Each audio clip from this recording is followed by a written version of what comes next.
have just walked out of a mandatory Monday morning business meeting. Oh, we've all been there. Right. You've got your lukewarm coffee in one hand, your notebook is full of these frantic scribbles, and as you head back to your desk, a creeping realization washes over you. That you have no idea what just happened. Exactly.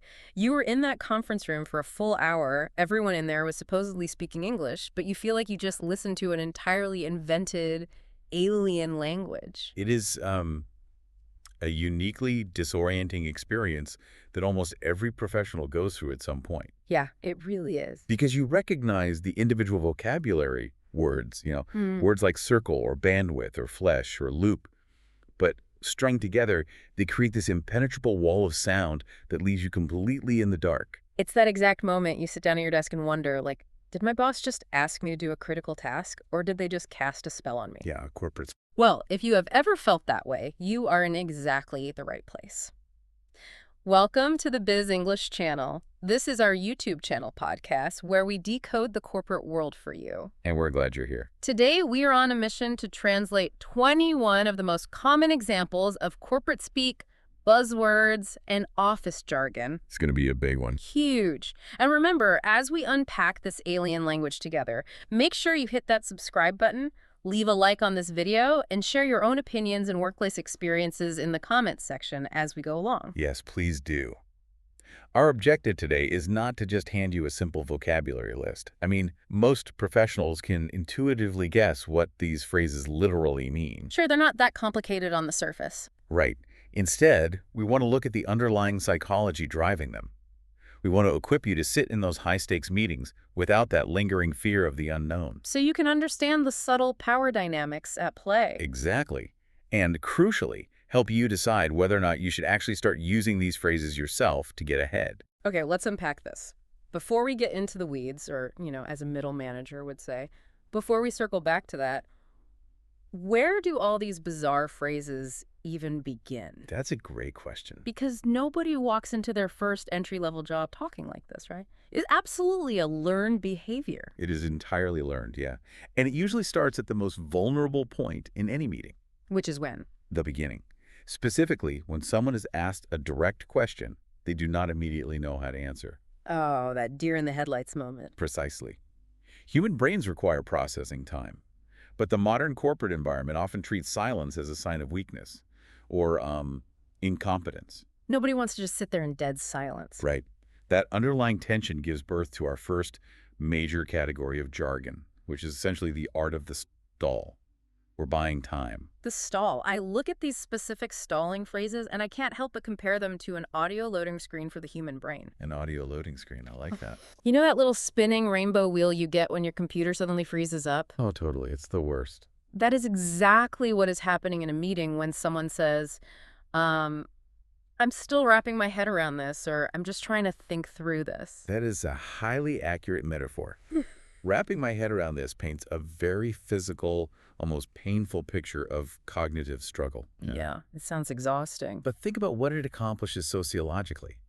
In a fast-paced environment, there is an immense unspoken pressure to have an immediate data-backed answer ready to go at all times. Always be ready. Admitting, I don't know, or even just asking for a minute to think, feels incredibly risky to a lot of professionals. It threatens their perceived authority. But wait, I have to push back a little here. Go for it. Is saying I'm wrapping my head around this really about preserving authority and competence?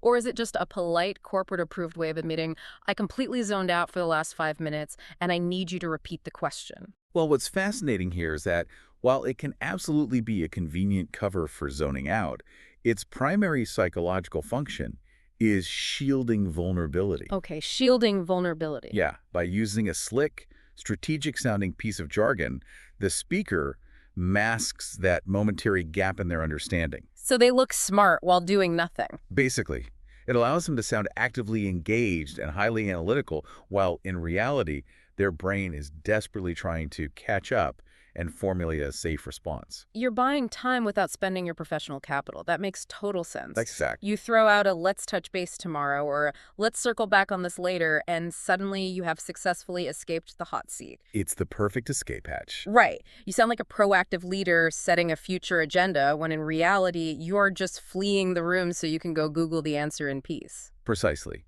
It creates the illusion of forward momentum. I mean, if you think about the phrase circle back, it invokes the imagery of an airplane circling an airport in a holding pattern. Oh, that's so true. You aren't landing the plane yet, but you are still flying. However, eventually the loading screen has to finish. The plane has to land. Right. The stall tactics run out of track, and you actually have to communicate a firm decision or provide a concrete update. And that brings us to the next phase of the corporate gauntlet, which is the terrifying act of actually sharing information. It's a dangerous game. It really is, because the moment you communicate a decision, you take on risk. You have to navigate the dual corporate obsessions of keeping everyone perfectly informed while simultaneously making sure nothing is ever entirely your fault. Yes, the defensive crouch of corporate communication. This is where the jargon shifts to phrases deliberately designed to distribute responsibility. Share the blame, basically. Exactly. You never just tell someone what you were doing. You say, I wanted to clear this with you first. Which perfectly spreads the blame if things go sideways. If the project fails, you can say, hey, I cleared it with you. Yeah, it's a shared failure now. And if you are the one who wants to monitor someone else's work without seeming like a controlling micromanager, you don't say, report to me daily. No, that sounds too aggressive. Right. You say, please keep me in the loop on this. Notice the physical geometry embedded in that phrase, too. A loop. Yeah, a loop is continuous and unbroken. It implies a constant, seamless flow of data where no one is left on the outside. Oh, wow. I never thought about it like a shape. It's very visual. Similarly, if a colleague returns from a 2-week vacation, you don't just give them a summary of what they missed. You say, I need to bring you up to speed. Like they're falling behind. Exactly.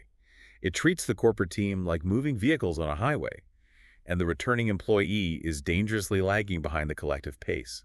It is fascinating how much rapid movement and physical space is implied in these phrases. We are constantly circling, looping, touching bases, gaining speed. It's very active vocabulary. It is.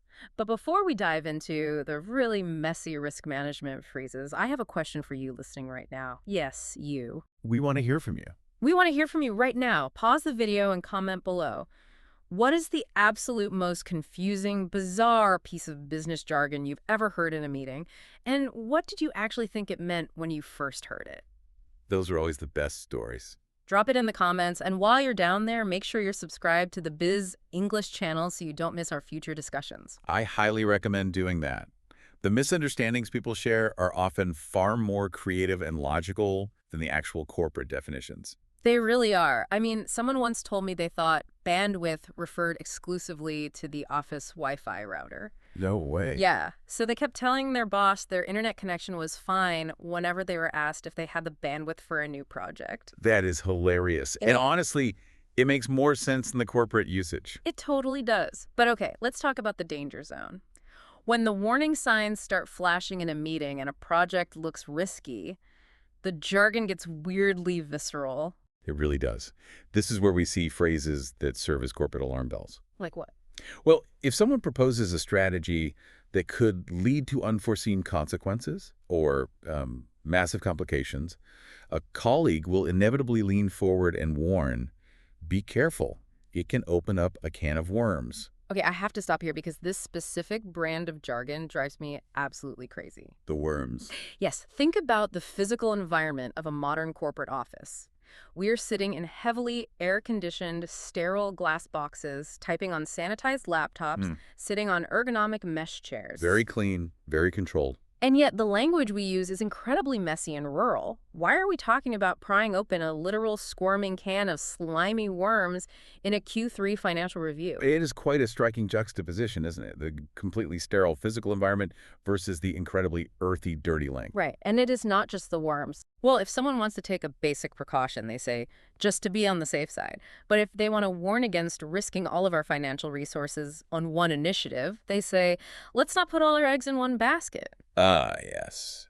The eggs. Why are we carrying wicker baskets full of fragile farm eggs into the executive boardroom? It makes no sense. I think the reason we cling so tightly to these sensory idioms is precisely because the modern corporate environment is so sterile and abstract. So we're compensating.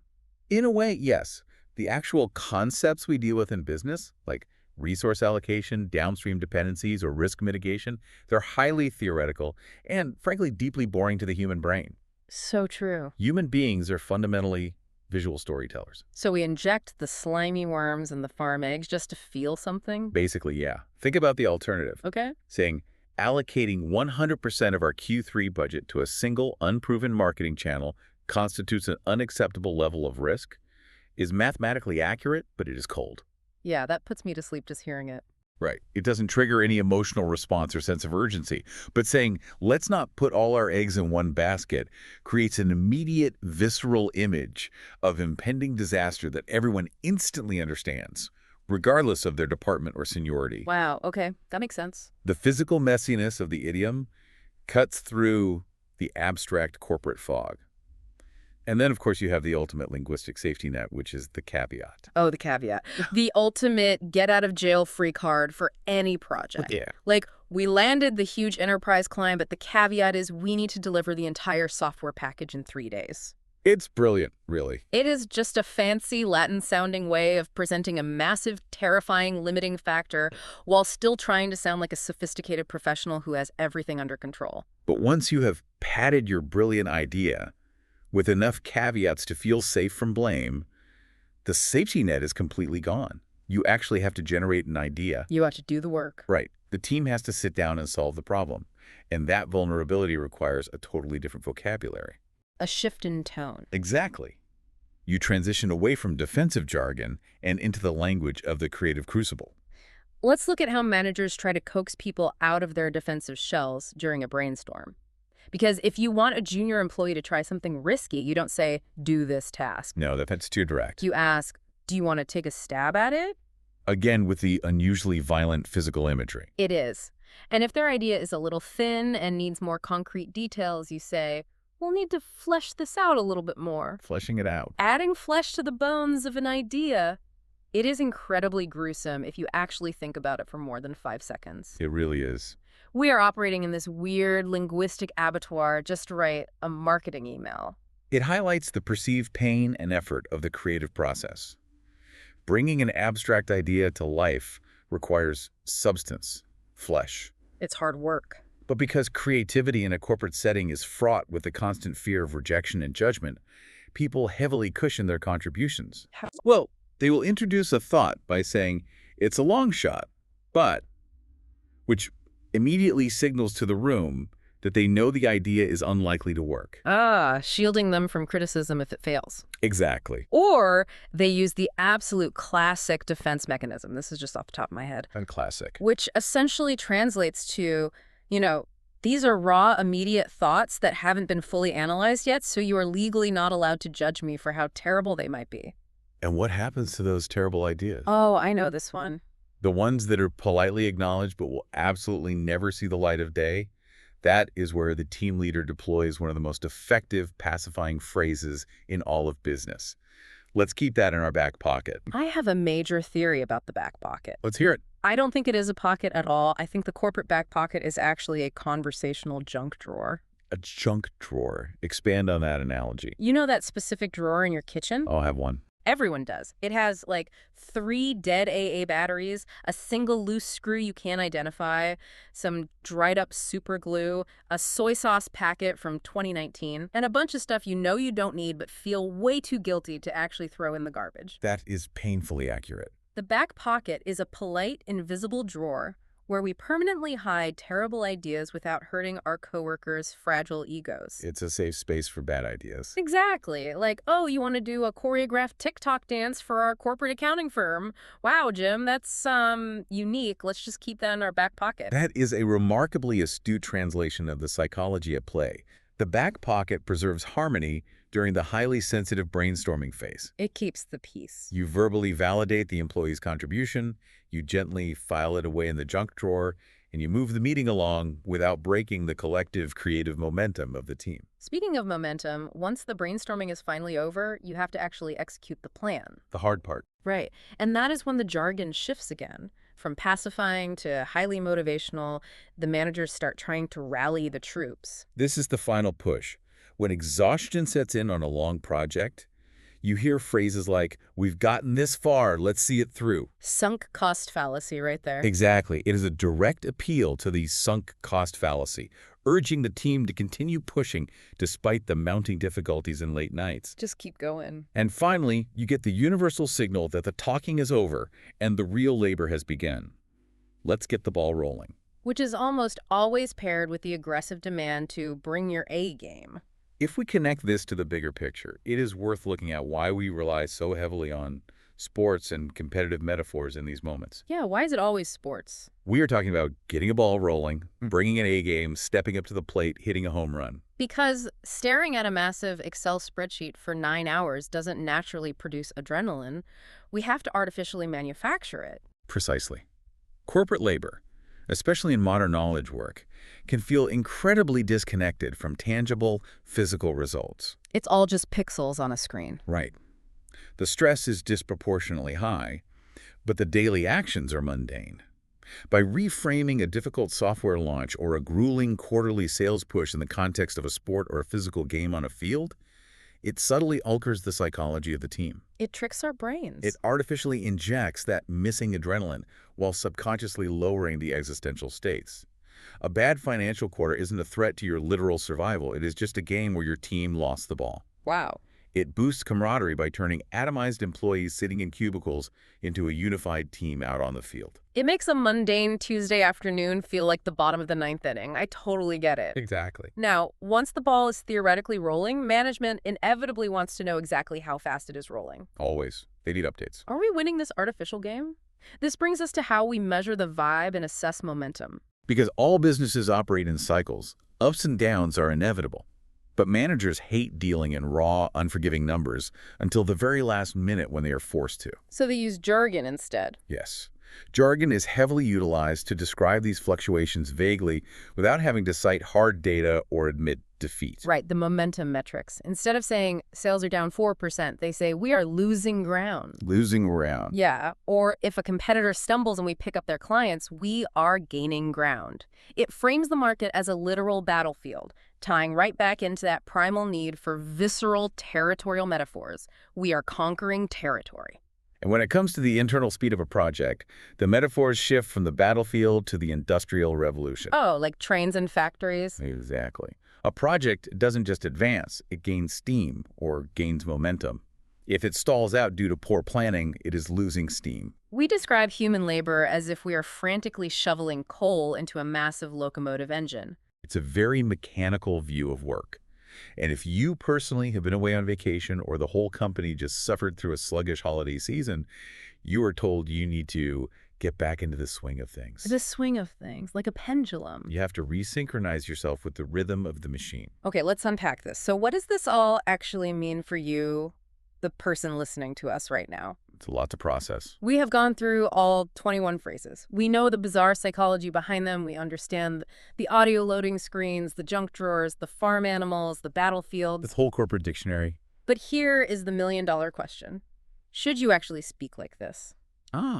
If I want to climb the corporate ladder and be successful, do I need to start telling my boss about caveats and back pockets? That is the absolute crux of the issue. To determine whether you should use this language, you have to look at what jargon fundamentally is at its core. Which is what? It is corporate slang. And like any slang in any subculture, people use it primarily because it is popular. Everyone else is doing it. Right. It is the linguistic water we swim in at the office. And mimicking it signals to management that you belong to the tribe. It shows you know the secret handshake. You are one of them. Exactly. It makes the speaker feel initiated and safe. But, and this is a critical distinction for your career, while it helps you blend in, it frequently functions as an intellectual crutch. A crutch. Because it hides what you don't know. We touched on this with the stalling phrases. Jargon is exceptionally good at hiding the fact that someone hasn't actually done the hard work of clarifying their own thoughts. Thinking is hard. It takes immense mental effort and courage to articulate a complex problem clearly and concisely. It is exponentially easier to just string together 5 buzzwords, throw in a farm metaphor, and hope the listener gets the general vibe of what you mean. I have been in those exact meetings. Someone stands up and says, we need to synergize our bandwidth and gain some steam before we circle back on the deliverables. It sounds so impressive. It sounds aggressive and important, but if you write it down on a piece of paper, it means absolutely zero. It is a word salad. That is the trap. And it is precisely why, when you study the communication habits of true, effective leadership, you find the exact opposite approach. Really? The opposite? The best leaders actively strip this convoluted language out of their emails and their presentations. True leaders do not need the crutch of corporate slang to sound authoritative. They don't need the jargon. No. They rely on accurate, clear, and radically simple language. Because clear language leaves absolutely no room for someone to misunderstand the objective. Correct. I mean, if a manager tells a team to bring their A game, that is motivational, but it is entirely subjective. What does an A game actually look like? It could mean anything. But if a leader says, we need to reduce our customer churn rate by 2% by Friday at noon, that is clear, actionable leadership. So the major takeaway here for you listening is this. You do not need to adopt these bizarre phrases to prove your worth in your career. Not at all. You do not need to force yourself to talk about cans of worms or gaining steam just to sound like a serious business person. Your true superpower in the workplace is simply understanding this language without falling victim to it. Understanding is the superpower. You decode the message, but you do not let the jargon muddy your own output. Exactly. When you understand the deep psychology behind the jargon, you can navigate those intimidating meetings fearlessly. You'll see right through it. You won't walk out feeling like everyone spoke an alien language. You'll know exactly what they meant, and more importantly, you'll know why they chose to say it that way. Knowledge is power. You can spot when a coworker is using an audio loading screen to stall for time. You can recognize when your boss is putting your idea in the junk drawer, and you can decode all their hidden anxieties, all while you yourself remain concise, clear, and highly effective. This raises an important question, though, as we look to the near future of the workplace. Oh, what's that? Well, we are currently watching artificial intelligence become deeply integrated into our daily workflows, right? Oh, yeah. It's everywhere now. AI is already drafting our emails, summarizing our long meetings, and writing our memos. And when it does, it generally defaults to perfect, straightforward, highly efficient English. Oh, that is such a brilliant point. AI doesn't naturally want to talk about slimy worms and back pockets unless you explicitly prompt it to mimic a corporate middle manager. Exactly. It just gives you the clean, unvarnished data. Wow. Okay. So, if top human leaders already prefer simple, clear language, and AI is rapidly normalizing straightforward, jargon-free English across all of our daily communications, Yeah. will this convoluted corporate jargon eventually die out entirely? Will the office of the future be perfectly literal and hyper-efficient? It sounds kind of nice, actually. Or, conversely, will human employees actually start using more bizarre, messy corporate speak? Will we lean even harder into the weird idioms and the slang, just as a subconscious way to prove to each other that we aren't robots? Whoa. Using a phrase like, let's circle back on the can of worms as an impromptu Turing test just to prove your humanity to your coworkers. Just to show you're real. That is a wild thought to leave off on, but given how weird office culture already is, I could totally see it happening. I wouldn't rule it out. We'll just be throwing out the most confusing, visceral farm metaphors possible just to prove we have a pulse and aren't an AI language model auto-generating a response. It is a distinct possibility. Human language always adapts to its environment, often in deeply unpredictable ways. Well, on that note, we have got to wrap up today's conversation. Thank you so much for hanging out with us today and working through this bizarre alien language. It's been fun. We hope you feel significantly more equipped and a little less intimidated for your next Monday morning meeting. Remember, keep your communication radically clear and leave the worms in the can. And please, drop those final thoughts on the future of AI and jargon in the comments section. We are incredibly curious to read your predictions. Absolutely. Do not forget to hit that subscribe button for the Biz English channel so you never miss out on these insights. Like the video, share it with a coworker who loves a good buzzword, and we will catch you in the next video.